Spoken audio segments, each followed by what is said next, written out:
here with Escape to Gaming. Today is a kind of a vlog that's out of frustration. I spent, invested hours yesterday trying to find out something about a game that I've been looking forward to for the longest time. Now, before I get into that, let me start off by saying that I'm one of the gamers. I'm not just a retro gamer. I'm mostly a gamer that likes to play all games, old and new. Even since the early days of the arcades and the C64, I dreamed of better technology, better graphics, and that's why I quickly jumped from the C64 to the Super NES, to the PlayStation, to the PS2, to the Xbox, and on up, because I wanted better worlds to get lost in. Many of us just like, the arcade-type Mario games and Zelda games, and those are fine. I take nothing away from my friends that like those games. I was a kind of an adult in my 20s and almost 30 by the time a lot of those games came out, so they don't have the childhood fascination for me. But for me, and I've mentioned this in other vlogs and rants, is that I like games of immersion, like Wolfenstein Return to Castle from the early 2000s, on the original Xbox and PlayStation 2. Games like those, you can get lost in. I like to get lost in the worlds, and what helps you to get lost in them is having state-of-the-art graphics, and that's where technology comes in. It keeps moving forward and increasing, getting better with better frame rates, better graphics, better performance because of the computer hardware. Now, and there's two schools of thought. I have a lot of friends in the retro community that are just apprehensive to jump onto this, new gen bandwagon. They really are kind of have one hand behind their back. They're kind of holding on to the retro stuff. I don't know. I'm not so convinced. They don't like the DRM things, the being online all the time, especially in some places in the world where online connecting is problematic at best. So we all have complaints. When Microsoft first announced, the new, Xbox 720 or Durango or the Xbox One, which they sadly ended up calling it, I had, and I can go back and watch my reaction 12 minutes after the press conference. I felt like someone took my crayons away. I really felt like, is this what gaming has turned into? I've always jumped on the bandwagon every year when there's something new comes out. Okay, that's better tech. That means more immersive game. That means I'm going to really get involved in the game. It's going to be super realistic now. Playing the old Sniper Elite versus playing, this new one, there's a huge difference. And I recently got the Xbox version of the original Sniper Elite for the original Xbox, and it plays and looks great, especially with component cables to the newer flat-screen TVs. But I wasn't disappointed with this, and this has multiplayer in it, by the way, too, as well as a wonderful single-player campaign. But the graphics that I got in this did not disappoint. I loved the crisp detail, the lush worlds, seeing the foliage bend and move as you crawl through. It's fascinating, and that's what I love about new technology. So I'm kind of like a retro gamer at heart because I've been there since the first Pong and Night Driver and Sprint in the arcades and Galaga and Galaxian and Pac-Man and Miss Pac-Man. I love all those games, and I love my time in those arcades, but I couldn't wait to graduate to something even more in-depth and real. That's why I've mentioned this in other vlogs, gravitated towards the microprose military sims like Airborne Rangers, Silent Service, F-17 Stealth Fighter, all these wonderful games, Gunship, all those games, and all the racing sims as well, because you could really get lost with the mechanics in the world of being in World War II, or being in a race car like Revs Plus on the C64. I spent God knows how many countless hours playing those games and loved them. So I quickly have accepted and embraced technology. That's why when the new PlayStation came out, I was like, screw the Super NES. It's like arrived from heaven. Look at the graphics. This is like immersive worlds. When I played Duke Nukem Time to Kill, I couldn't believe how cool, between the music, the new improved sound that was on the PlayStation with the CD-ROM, player, and the graphics and the wall textures and the lighting. I mean, you really could start getting immersed. The early Lara Croft, Tomb Raider games, all of those were fantastic because of that. I just mentioned In my last little spiel, I talked about, top 10 games of the PS2 and the Xbox, and I'm thinking of a game like, that Raiders of the Lost, or I'm sorry, Indiana Jones and the Emperor's Tomb, how wonderful that game is even today. I just spent, 5 hours last night. I'm almost at the very end of this Mix 3 Exile. I'm on the last world now. I'm just trying to figure out the last couple puzzles, and I hopefully will have this wrapped up tonight, I'm hoping.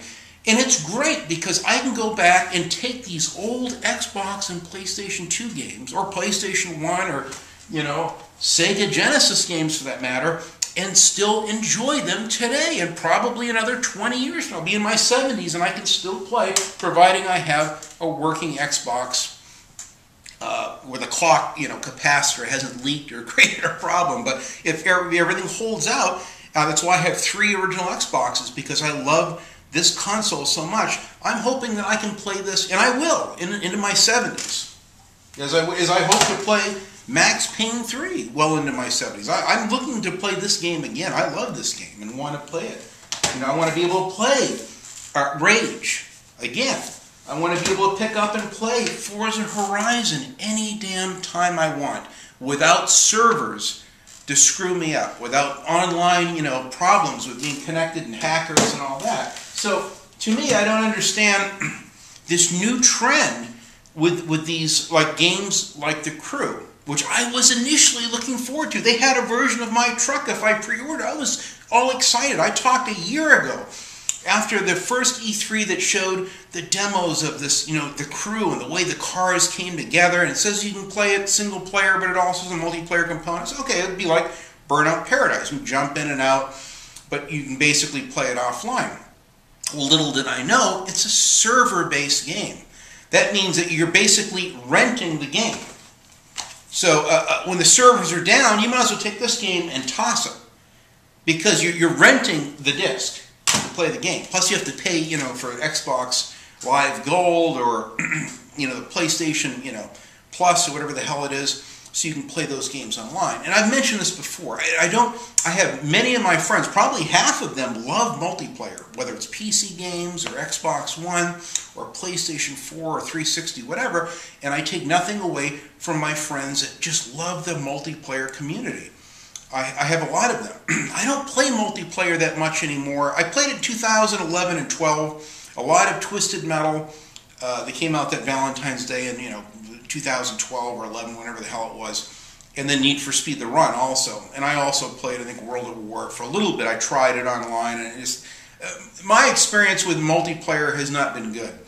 I just don't like it. I don't like the lag. I don't like the waiting for lobbies to get invited. You never know who you're getting involved with. I don't have that many friends in the community I can play with. It's just, my timing is hard for me to sit down and even play a game, let alone, okay, tonight at 7 o'clock we're going to sit down and do this. I'm married. I have a life. I can't just leave my wife, in our favorite TV shows and stuff. So, oh, sorry, I got to play multiplayer.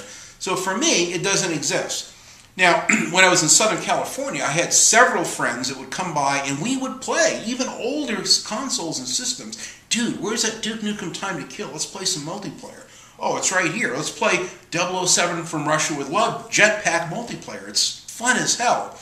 And we'd have 2 controllers and have a blast.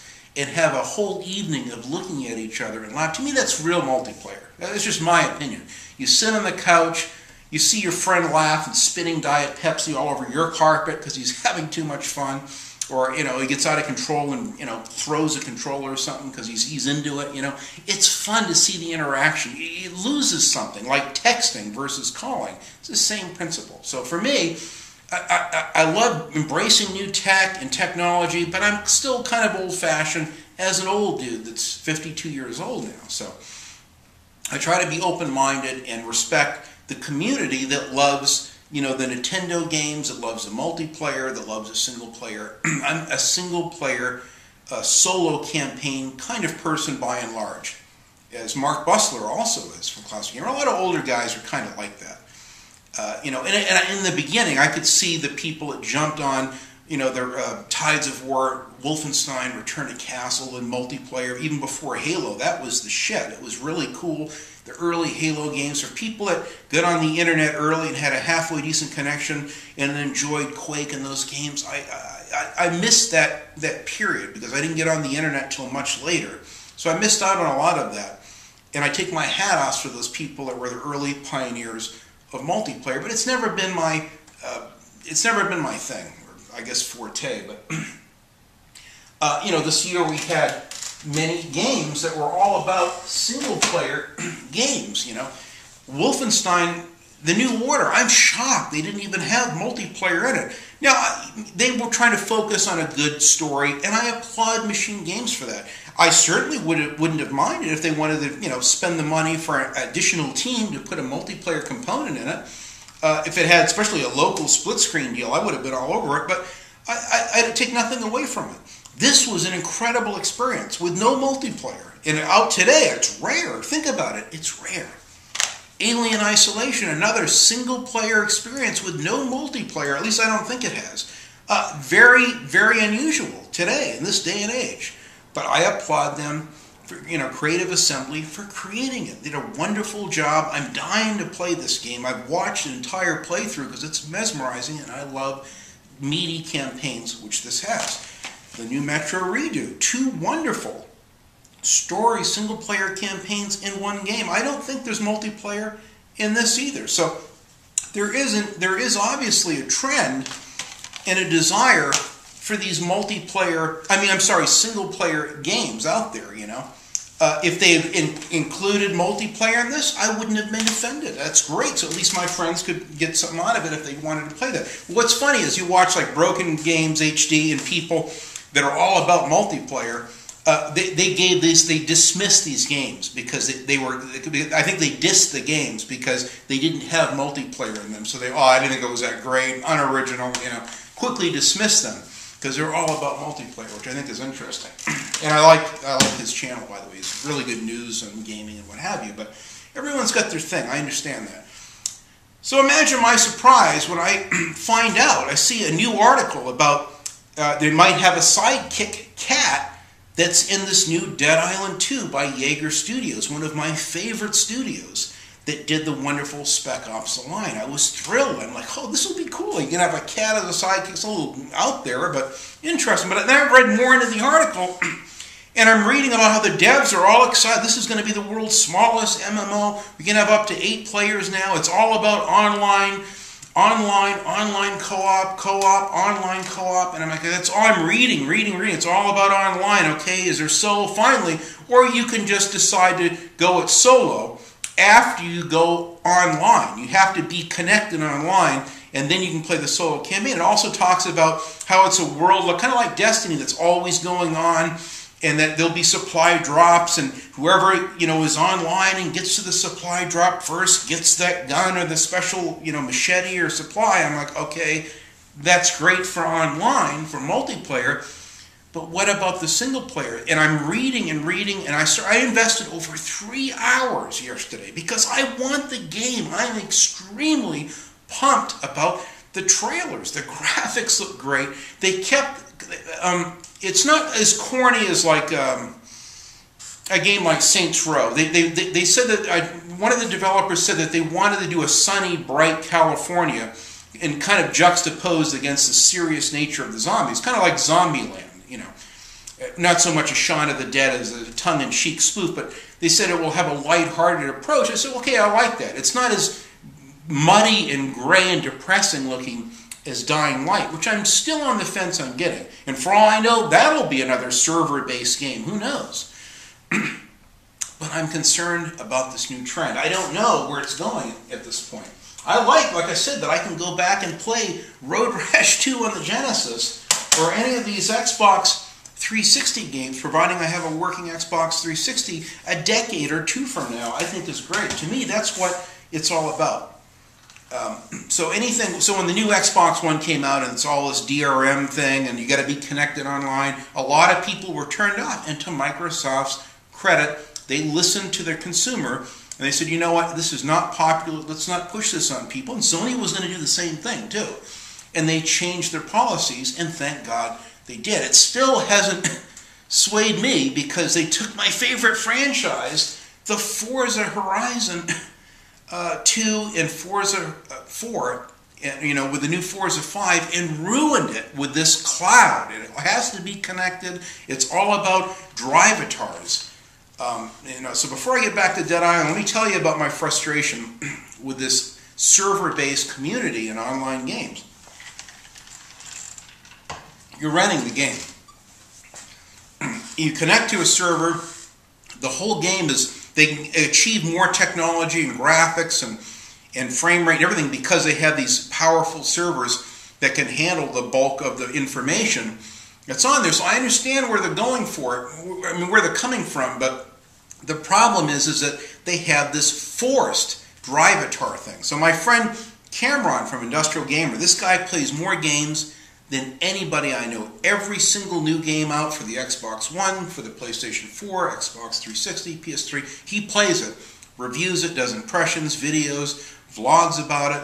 I love his channel. For a younger gamer, the guy has an incredible amount of energy. I don't know how he plays so many games, an enormous, 100,000 or so, achievement score on his Xbox Live thing. The guy's incredible.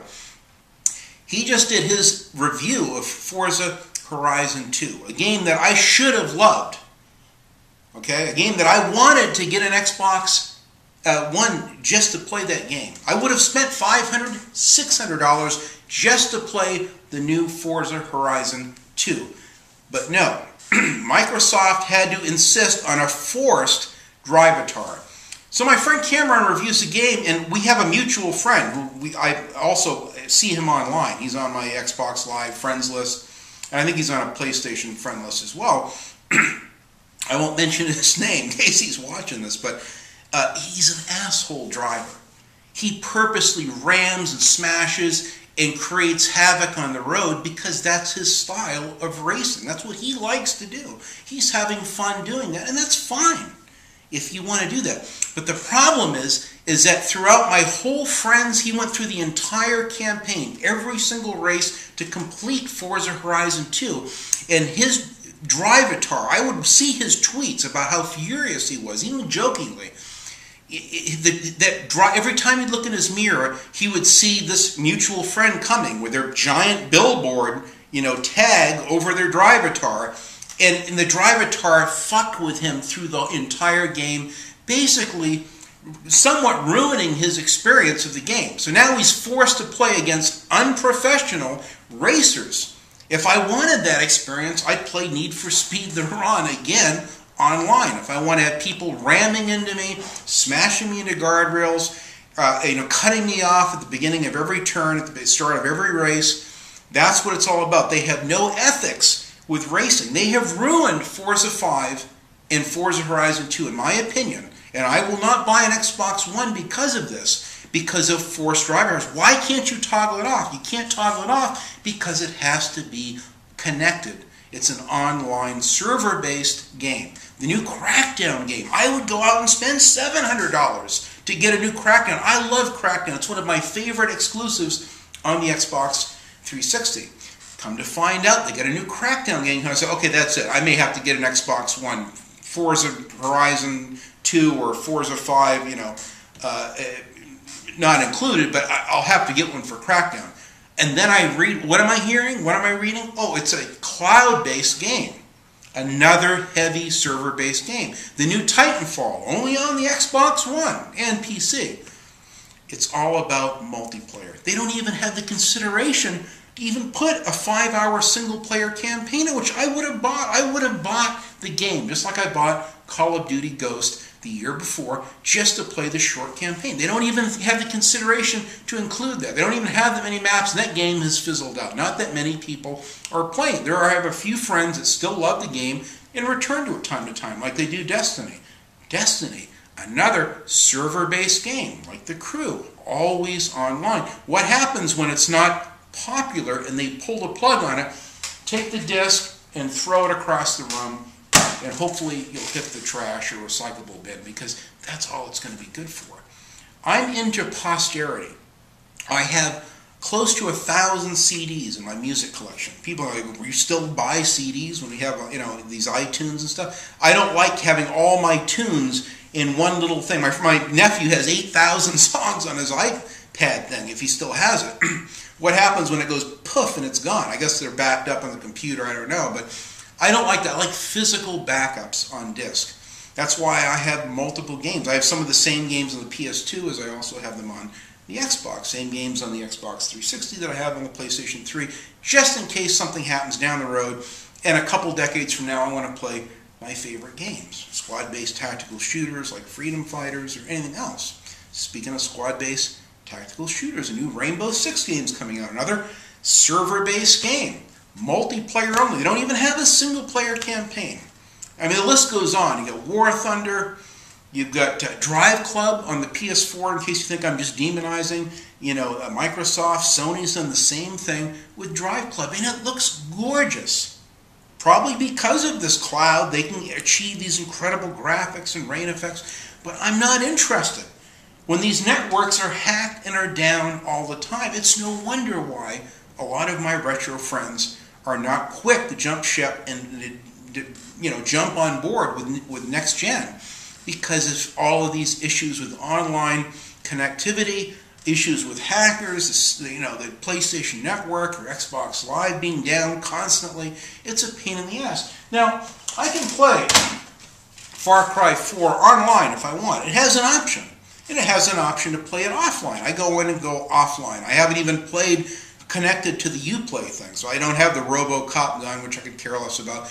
All I want to do is play this game offline. I would like to think that a decade from now, even though the servers are offline, that I can still play the campaign and replay it from start to finish in Far Cry 4. I like that. I also have Need for Speed Rivals. It has the same thing.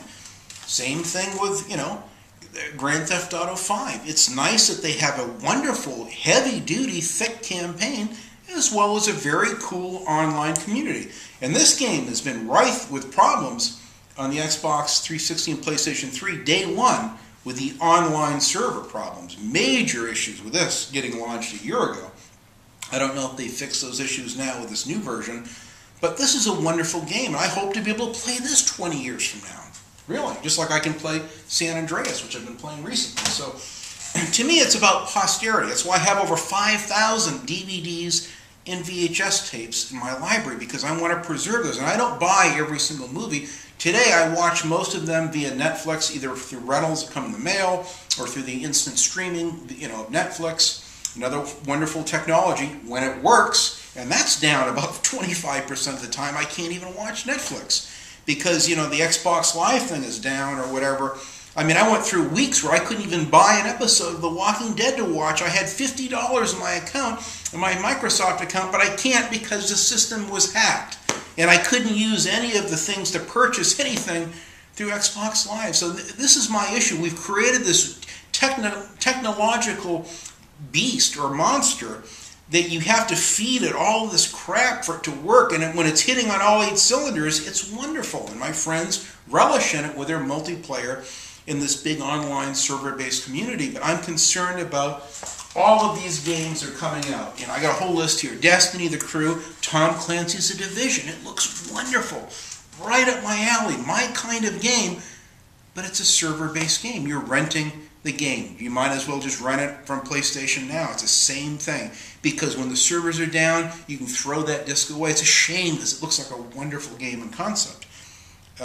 Drive Club, Forza 5, Forza Horizon 2, the new Crackdown reboot. All of those are on Xbox Live, the Xbox One. Titanfall again, Rainbow Six Siege, War Thunder, and this wonderful new No Man's Sky, which initially I was excited for, but I have a feeling, I don't know, I don't have 100% confirmation, but it looks like it could also be a heavy server-based game to be able to create those kind of worlds on the fly, on demand. It probably is. So I'll pass on it. I'm not interested in something. It's like the McRib sandwich at McDonald's. I don't want to get attached to something I like because I may want it a month and a half from now. Oh, you can't have it a month and a half from now. Well, how come? It's out of season. Only comes out once a year. Well, then you know what? I don't want it at all. That's just me. That's how I look at everything. It's a flash in the pan. It's like a Bic lighter. You just throw it away when you're done using it. I don't like that as a collector, which I view myself, a game collector of modern games and slightly retro games, and hopefully I'm going to be getting more Super NES games. In fact, I'm in the mail any time now. I'm getting another box of Sega Genesis games, which I'm really excited about. A couple of my favorites are in there. So I'm excited to collect these games. I'm excited to be able to, for posterity, have the memories of these old games and old consoles. That's why I have 2 Sega Genesis. I only have 1 Super NES, but I'm going to get another backup. I get 3 original Xboxes, 2 PlayStation 2s, 2 PlayStation 1s, because I want to preserve the legacy of gaming that I love, that I have spent my life enjoying. In the past, I was stupid. I would throw all the stuff away or give it away and just gravitate towards the new thing. But now, I'm slowing down, I'm realizing. So, getting back to this Dead Island, I sent the devs a tweet.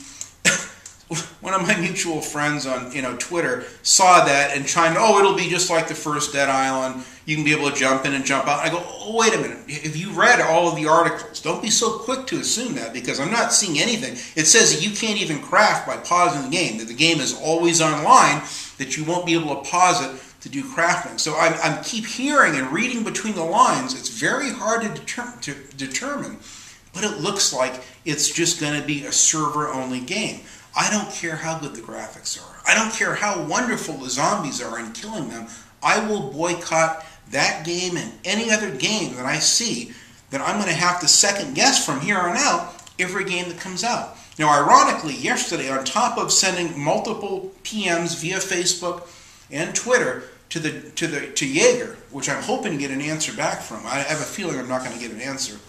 And I've read everything. I spent hours reading and trying to read between the lines and watching YouTube videos from developers and everything, and I cannot figure out the nature of the game. If you have any insights on it, feel free to link them down below. I'd love to hear, but it doesn't look good. I'm not optimistic. Now, I also asked Rebellion, who's doing this new Nazi zombie army. You can see on my screensaver, they got this Nazi zombie army trilogy, which I'm excited about. I can't wait for this game. This looks like a wonderful game. But because it's a PC game, and I know it's multiplayer heavy, I was afraid it's going to be a big multiplayer game. I'll ask them. And I said on Facebook on their thing, they said, if you have any questions, ask us on Reddit, whatever. And I go, well, I'll just ask it here. We'll see if they answer it. And I go, will there be a single player component that I can play offline on this game, or do I have to be connected to a server to enjoy the game? Is it all about multiplayer? Does it have a campaign? The dev immediately, within 5 minutes, answered back. I was delighted to see their avatar. And he goes, you'll be happy to hear that there is a single-player component. You don't have to be connected to a server. You can play the game totally offline. In fact, you can even play a single-player campaign or play against the Horde mode if you'd like. And I go, well, thank God. Thank you. I said, I will definitely put this to the top of my pre-order list for 2015. Only takes a minute to answer the people that are buying your games. So this is my beef. It's my idiosyncrasies. I don't expect all of you to feel the same way. A lot of the younger gamers, they go, why would you want to play Rage again? I played that a couple of years ago. Who cares? They're on to the next thing, and the next thing, and the next thing. But someday they'll be older, and they're going to look back and go, remember that Rage game? Remember that old Persona game? Or the Castlevania game, or any game that's popular, and if they can't play it, it's going to be a tragedy. I mean, Red Dead Redemption's not even on PC. What happens when that game is gone? When there's no working Xbox 360s anymore? I mean, you won't be able to play that game. That's why I'm going to be buying another Xbox 360, brand new, and just keep it in the box with a 500 gig hard drive. Just in case, with a transfer cable. If my other one takes a dump, I can pull the hard drive, transfer the data over, and continue that legacy of Xbox 360. And hopefully the same thing with the PlayStation 3. So I'm nervous about the technology, the constant updates and patches. I'm hoping that if I have all the updates and patches and DLC in my hard drives and these newer consoles, that I'll be able to, transfer that information over and maintain that legacy of games. Let me know in the comments what you think about this. You think I'm overreacting? And I'm sure some of you do. I've already had a couple comments from a few friends of mine. I've been PMing back and forth. They think I'm overreacting to it. But it's a shame when you want a game like this Dead Island 2 that looks so damn good, And then to find out it's all about multiplayer, and just in case for that 2% out there, we threw in a solo thing. Good luck. Let me tell you, I had a love-hate relationship with the first Dead Island because it was all about co-op. The game is fun in co-op, whether it's 2 people or 4 people. But it's harder than hell if you're playing it solo by yourself. The game is a grind to get through and frustrating as a motherfucker. And that's my problem with this new state of gaming that we've created, this technological monster that they think is so great. Just because something is new doesn't always mean that it's good. Just because there's a new technology doesn't mean that we should always embrace it. Sometimes it's better to think about things and to realize that there are people out there that like a single-player campaign still, and there's lots of them. Most of my friends I know that are gamers still love single-player campaigns. Probably a third of them, I know half of them do multiplayer, but a third of them are like die-hard multiplayer people. But most of my friends still want the single-player campaign. They still want a single-player GTA series. So why not give us more of it? Don't isolate us with something that's a flash in the pan. It's out for 14 months, they pull the plug, and then we'll never see that again because they'll be on to the next thing. I like games for posterity. That's why I'm a collector. And I collect games, movies, and music because I want to be able to have it. I want to play a game like Fallout 3, Game of the Year edition, eventually, because I missed out on it early on. That's what it's all about for me. So that's why I haven't jumped on the Xbox One yet. There's no exclusives yet that I like, and they're even more serious about the cloud. Most of their games that I like or were interested in have all gone the way of the server thing, which is a tragedy because I'd like any reason to buy one. But I'm not going to throw money of $400 or $500 away unnecessarily if I don't have to. So far, I can still play a lot of these offline games on the PS4, and they look and play great on. I'm real happy with it since I bought it at launch. So let me know what you think in the comments about this. I know many of you are very apprehensive to buy into the next gen. I have friends that have bought Xbox Ones and PS4s and sold them or turned them back in because they just don't want them. It's not the experience that they really like as a gamer, and I validate that frustration. Believe me, I do. So far, I like where it's going as long as it has an offline component and we can still own the disc. It's ours to buy, to sell, to give to someone, to do whatever the hell we want. Then I'm all for it. Anyway, that's my lengthy rant on it. Let me know what you think. I appreciate you taking the time to hear me out on this deal and enjoy your games, whether they're multiplayer or single-player experiences. Thanks.